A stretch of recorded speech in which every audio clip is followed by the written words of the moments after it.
दोस्तों, जाने अनजाने में हम कुछ ऐसी गलतियां कर देते हैं जिसका पछतावा हमें बाद में होता है। हमें जब अपनी गलती का एहसास होता है तब बहुत देर हो जाती है। तब तक हम बर्बाद हो चुके होते हैं। तो आखिर वो जीवन में कौन कौन सी गलतियां हैं जिसके बारे में हमें पता नहीं है, जो हमें बर्बाद कर रही है। आइए आज इस कहानी में यही बात करते हैं कि इंसान की कौन कौन सी गलतियां हैं जो उन्हें बर्बाद कर देती है। अपनी बर्बादी के कारण अगर हम पता कर लें तो हमारा जीवन सुखमय बन सकता है। बहुत समय पहले की बात है, एक नगर में एक धनी सेठ रहा करता था। उस सेठ के पास सभी तरह की सुख सुविधाएं थीं, लेकिन उसकी कोई संतान नहीं थी। संतान के दुख में वह हमेशा चिंतित रहता था। फिर एक दिन उसे पता चलता है कि उसकी पत्नी गर्भवती है। वह बहुत प्रसन्न हो जाता है। फिर उसने अपनी पत्नी का खूब ख्याल रखा। ऐसे में एक दिन उसके घर पर एक पुत्र का जन्म होता है। सेठ पुत्र के जन्म पर बहुत ही प्रसन्न था। उसने पूरे नगर में मिठाई बंटवाई और उसकी खुशी का कोई ठिकाना न था। देखते ही देखते उसका पुत्र बड़ा हो गया और सेठ ने अपने पुत्र को गुरुकुल भेजने का निर्णय किया ताकि वो पढ़ लिख कर एक विद्वान बन सके। अभी उसके पुत्र की उम्र ज्यादा नहीं हुई थी, लेकिन उसने छोटी ही उम्र में अपने पुत्र को गुरुकुल भेज दिया। गुरुकुल में वो बालक अच्छे से शिक्षा ग्रहण करता, अपने गुरु की सभी आज्ञाओं का पालन करता। ऐसे में वह बालक वहां का सबसे होनहार विद्यार्थी बन गया। गुरुकुल में उस बालक ने सारे वेद, पुराण और शास्त्रों का अध्ययन किया और बहुत बड़ा विद्वान बन गया। गुरु भी उस बालक से बहुत ही प्रसन्न थे कि उसने छोटी सी ही उम्र में सारा ज्ञान अर्जित कर लिया। लेकिन वो कहते हैं, न समय कब बदल जाए किसी को पता नहीं रहता है। ऐसे ही एक दिन किसी प्राकृतिक आपदा की वजह से उसके माता पिता की मृत्यु हो गई, और जब उसके माता पिता की मृत्यु हुई तब तक उस बालक की शिक्षा पूर्ण नहीं हुई थी।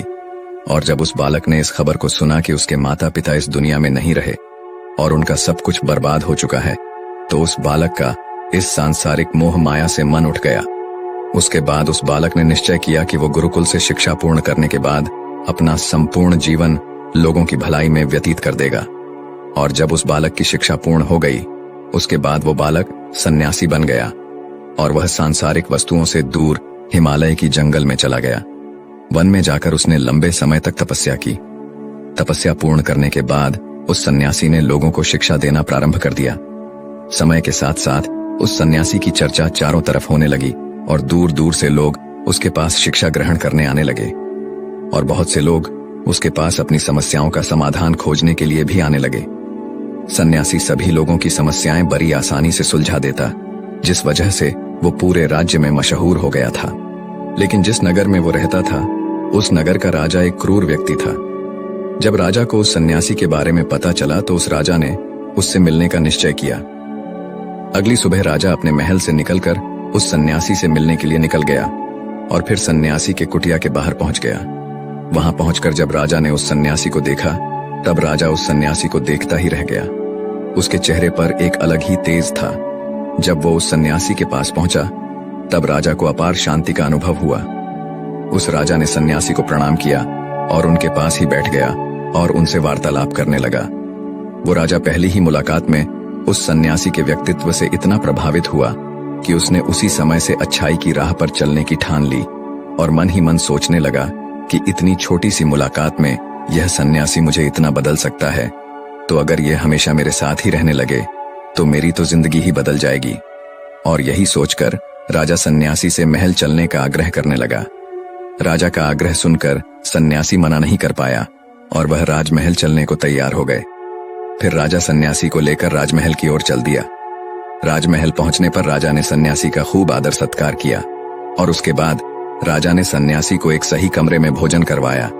भोजन के बाद सन्यासी ने राजा को धन्यवाद कहा और राजा से जाने की अनुमति मांगी। यह सुनकर राजा ने कहा कि आप हमारे बगीचे में जब तक चाहे रह सकते हैं।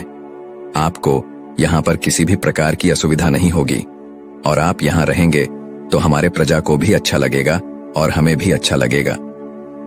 यह सुनकर सन्यासी ने राजा का प्रस्ताव स्वीकार कर लिया। उसके बाद राजा ने सेवकों से कहा कि सन्यासी महाराज के लिए बगीचे में रहने का, खाने का, वस्त्र इत्यादि का प्रबंध किया जाए। राजा की आज्ञा के अनुसार सेवकों ने एक सुंदर कुटिया का निर्माण कर दिया। उसके बाद वह सन्यासी उसी कुटिया में रहने लगे। सन्यासी को उस कुटिया में रहते रहते कई साल बीत गए और इस दौरान राजा ने उनकी खूब सेवा की। एक बार एक आवश्यक काम की वजह से राजा और रानी को किसी दूसरे राज्य में जाना पड़ा, इसलिए उन्होंने एक सेवादार को सन्यासी की सेवा में नियुक्त कर दिया। पर वो सेवादार राजा के जाने के बाद बीमार पड़ गया और अपने घर चला गया और कभी लौटकर वापस नहीं आया। ऐसे में राजा जब वापस आया तो सन्यासी क्रोध के मारे उस राजा को बहुत कुछ सुनाया और राजा से कहा कि हे राजन, जो जिम्मेदारी तुम पूरा नहीं कर सकते तो उसे उठाते ही क्यों हो। तब राजा ने सन्यासी से क्षमा मांगते हुए कहा, हे गुरुदेव, यदि मुझसे कोई भूल हो गई हो तो उसके लिए मैं आपसे क्षमा मांगता हूँ। मुझे क्षमा कर दीजिए और आप अपना क्रोध शांत कीजिए और कृपा करके बताइए कि आपको क्या कष्ट हुआ है। यह सुनकर उस सन्यासी ने कहा कि तुम्हारे जाने के बाद मुझे यहाँ पर किसी ने भोजन नहीं दिया और मैं बहुत दिनों तक भूखा ही रहा। मुझे यहाँ पर आकर किसी ने पूछा तक नहीं कि मैं किस हाल में हूँ। यह सुनकर राजा ने सन्यासी से फिर से क्षमा मांगे और कहा, हे गुरुदेव, आज के बाद ऐसी कोई गलती नहीं होगी। और इसके बाद मामला शांत हो गया। जब राजा और सन्यासी के बीच वार्तालाप हो रही थी तब रानी भी ये सारी बातें चुपके से सुन रही थी और सब कुछ देख रही थी। उसके बाद राजा ने उस सन्यासी को कोई भी शिकायत का मौका नहीं दिया और उसकी खूब सेवा की। परंतु कुछ दिनों बाद राजा को फिर किसी आवश्यक कार्य से अपने राज्य से बाहर जाना पड़ा। लेकिन इस बार राजा ने राज्य से बाहर जाने से पहले अपने रानी को कहा कि जब तक मैं नहीं आऊं तब तक आप स्वयं सन्यासी की देखभाल करोगी। यह सुनकर रानी ने कहा कि जी महाराज, आप निश्चिंत होकर जाइए, मैं सन्यासी महाराज की अच्छे से सेवा करूंगी। उसके बाद रानी हर रोज भोजन बनाकर सन्यासी को भेज देती थी। लेकिन एक दिन रानी नहाने के लिए चली गई और सन्यासी को भोजन देना भूल गई। सन्यासी ने काफी देर तक भोजन का इंतजार किया, लेकिन जब भोजन नहीं आया तो सन्यासी सोच में पड़ गया कि आज खाना क्यों नहीं आया। उसके बाद सन्यासी ने सोचा कि वो खुद महल में जाकर देखेगा कि आखिर अब तक खाना क्यों नहीं आया, और फिर वह महल पहुंच गया। जब वो महल के अंदर दाखिल हुआ, वहां उसकी नजर रानी पर पड़ी। रानी के लंबे लंबे घने काले बाल जो कि उसके कमर पर लहरा रही थीं। उसकी कजरारी आंखें जो देखने मात्र से किसी को भी घायल कर दे। उसकी हिरनी जैसी चाल। रानी के इतने सुंदर रूप को देखकर सन्यासी चकित हो गया और रानी की सुंदरता सन्यासी के मन में घर कर गई और वह वहां से बिना कुछ कहे ही अपनी कुटिया में लौट आया। सन्यासी रानी के रूप की सुंदरता को भुला ना सका और वह खाना पीना छोड़कर अपनी कुटिया में पड़ा रहा। सन्यासी अपने विचारों के चलते कई दिनों तक कुछ नहीं खाया, जिस वजह से वो बहुत कमजोर हो गया। फिर कुछ समय बाद राजा वापस लौटे और जब उन्हें सन्यासी की हालत का पता चला तो वह सीधे सन्यासी से मिलने उनके कुटिया के पास पहुंच गए और बोले कि हे गुरुदेव, क्या बात है, आपको क्या हो गया है और आप इतने कमजोर कैसे हो गए। आखिर आपको किस बात की चिंता है, किस गहरी सोच में डूबे हुए हो, क्या मुझसे कोई भूल हो गई है। तब सन्यासी ने कहा कि नहीं राजन, आपसे कोई भूल नहीं हुई है। यह सुनकर राजा ने कहा, तो फिर आखिर क्या बात है, आप मुझे बताइए, मैं आपकी परेशानी जरूर हल करूंगा। यह सुनकर सन्यासी ने राजा से कहा कि हे राजन, मैं आपके रानी की अद्भुत सुंदरता को देखकर उनके विचारों में खो गया हूं और अब मैं रानी के बिना जिंदा भी नहीं रह सकता। यह बातें सुनकर राजा हैरान रह गया और कुछ देर सोचने के बाद राजा ने उस सन्यासी से कहा, मैं आपको रानी दे दूंगा। यह बात सुनते ही सन्यासी बहुत प्रसन्न हो गया। फिर राजा सन्यासी को लेकर महल चले गए और जब राजा सन्यासी को लेकर महल पहुंचे, उस दिन रानी ने सबसे सुंदर वस्त्र पहनी हुई थी। फिर राजा रानी के पास पहुंचे और रानी से कहा कि आपको इस सन्यासी की मदद करनी चाहिए। यह बहुत कमजोर पड़ गए हैं और मैं नहीं चाहता कि किसी ज्ञानी पुरुष की हत्या का कलंक मेरे सर पर लगे। उसके बाद राजा ने रानी से पूछा कि क्या आप इस कलंक को अपने सिर लेना चाहेंगे। राजा की यह बात सुनकर रानी ने राजा से पूछा कि आखिर इस सन्यासी के दुख का कारण क्या है। तब राजा ने रानी से कहा कि सन्यासी आपके अद्भुत सुंदरता के दीवाने हो गए हैं। राजा की यह बात सुनकर रानी ने कहा, राजन आप चिंता न करें, अब आप सब कुछ मेरे ऊपर छोड़ दीजिए। मुझे पता है कि मुझे अब क्या करना है। उससे आपके ऊपर न तो सन्यासी के हत्या का पाप लगेगा और न ही उससे मेरी पवित्रता का नाश होगा। रानी की यह बात सुनकर राजा ने रानी को सन्यासी को सौंप दिया। उसके बाद सन्यासी रानी को लेकर कुटिया में पहुंचे। कुटिया के अंदर दाखिल होकर रानी ने सन्यासी से कहा कि हमें रहने के लिए घर चाहिए, हम इस झोपड़ी में नहीं रह सकते। ये सुनकर सन्यासी राजा के पास गया और राजा से जाकर बोला कि हे राजन, हमें रहने के लिए एक घर चाहिए। सन्यासी की बात सुनकर राजा ने उनके लिए घर का प्रबंध कर दिया। फिर सन्यासी रानी को लेकर घर पहुंचा जब रानी सन्यासी के साथ उस घर पर पहुंची तब रानी ने कहा कि यह घर तो बहुत गंदा है और इसकी हालत बहुत खराब है, मैं इस घर में नहीं रह सकती। यह सुनकर फिर से वो सन्यासी राजा के पास गया और राजा के पास जाकर बोला, हे राजन, आपने जो हमें घर दिया है उस घर की हालत बहुत खराब है। सन्यासी की बात सुनकर राजा ने घर की हालत ठीक करवा दी।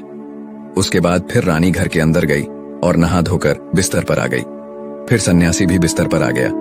फिर उसके बाद रानी ने सन्यासी से कहा कि आपको पता है आप कौन हैं और अब आप क्या बन गए हैं। आप एक महान सन्यासी थे जिसके लिए राजा स्वयं सारी सुविधाएं उपलब्ध कराते थे। ऐसा सन्यासी जिसके पास लोग दूर दूर से ज्ञान ग्रहण करने के लिए आते थे, जो लोगों को सत्य की राह दिखाया करते थे, जो लोगों की समस्याओं का समाधान करते थे, जिनको सभी लोग सर्वश्रेष्ठ गुरु मानने लगे थे, जिनकी लोग भगवान के रूप में भी पूजा किया करते थे। और आज आप अपने वासना के कारण मेरे गुलाम बन गए हैं। रानी की ये सारी बातें सुनकर उस सन्यासी को बड़ा झटका लगा और उसे महसूस हुआ कि वो तो एक सन्यासी है और वो ये सब क्या कर रहा है। वो तो इन सारी सुख सुविधाओं को छोड़कर शांति की तलाश में वन में चला गया था। जब सन्यासी को सुध-बुध आई तो वो जोर जोर से रोने लगा और चिल्लाने लगा और रानी से कहने लगा, मुझे क्षमा कीजिए महारानी, मैं ये क्या करने जा रहा था। मैं अभी इसी वक्त आपको राजा के पास सौंप कर आता हूँ। सन्यासी की ये बात सुनकर रानी ने सन्यासी से प्रश्न किया कि हे गुरुदेव, मेरे मन में भी एक प्रश्न उठ रहा है, कृपया मेरे प्रश्न का उत्तर दीजिए। रानी की यह बात सुनकर सन्यासी ने कहा, पूछो, तुम्हारा क्या प्रश्न है। फिर रानी ने कहा, जब आपको उस दिन भोजन नहीं मिला तो आप बहुत क्रोधित हो गए थे। तब मैंने आपका ये रूप पहली बार देखा था और तभी से मैं आपके व्यवहार में परिवर्तन महसूस कर रही हूं। ऐसा क्यों हुआ गुरुदेव? आखिर आपको इतना क्रोध क्यों आया? आपने तो शांति की प्राप्ति कर ली थी। रानी की बातें सुनकर सन्यासी ने कहा कि जब मैं वन में था तो मुझे समय पर भोजन नहीं मिलता था, लेकिन जब मैं महल में आया तो महल में आने के बाद मुझे सारी सुख सुविधाएं प्राप्त हुई और फिर मैं इन सभी सुख सुविधाओं के आदी हो गया और मुझे इसके प्रति लगाव उत्पन्न हो गया और फिर मुझे इसको पाने का लालच उत्पन्न हो गया और जब मुझे यह नहीं मिला तो मेरे अंदर क्रोध उत्पन्न हो गया। फिर सन्यासी ने कहा, महारानी, अगर इच्छा पूरी न हो तो क्रोध उत्पन्न होता है और अगर इच्छा पूरी हो जाए तो लालच बढ़ जाता है। सन्यासी ने आगे कहा, यह इच्छा की पूर्ति ही मुझे वासना के द्वार पर ले आई है और मैं आपके प्रति आकर्षित हो गया। इसके बाद वो सन्यासी रानी को लेकर राजा के पास पहुंचा और बोला, हे राजन, मुझे क्षमा कर दीजिए, मुझे अपनी गलती का एहसास हो गया है। ये लो आपकी रानी, मुझे यह सब नहीं चाहिए। मैं अपनी इच्छा में वशीभूत होकर यह गलत कार्य करने जा रहा था और अपने जीवन को बर्बाद कर रहा था, लेकिन अब मुझे सब कुछ समझ आ गया है। उसके बाद उस सन्यासी ने कहा कि हे राजन, मनुष्य की बर्बादी का कारण उसकी 4 आदतें बनती है और दुनिया के हर एक व्यक्ति के अंदर ये 4 अवगुण होते हैं, लेकिन जो व्यक्ति इन पर नियंत्रण पा लेता है वह दुख और परेशानियों से बच जाता है और वहीं जो व्यक्ति इन 4 दोषों पर नियंत्रण नहीं कर पाता है वो बर्बाद होने के कगार पर पहुंच जाता है। यह सुनकर राजा ने कहा, हे गुरुदेव, आप मुझे वह 4 आदतें बताइए जिससे मनुष्य की बर्बादी हो जाती है।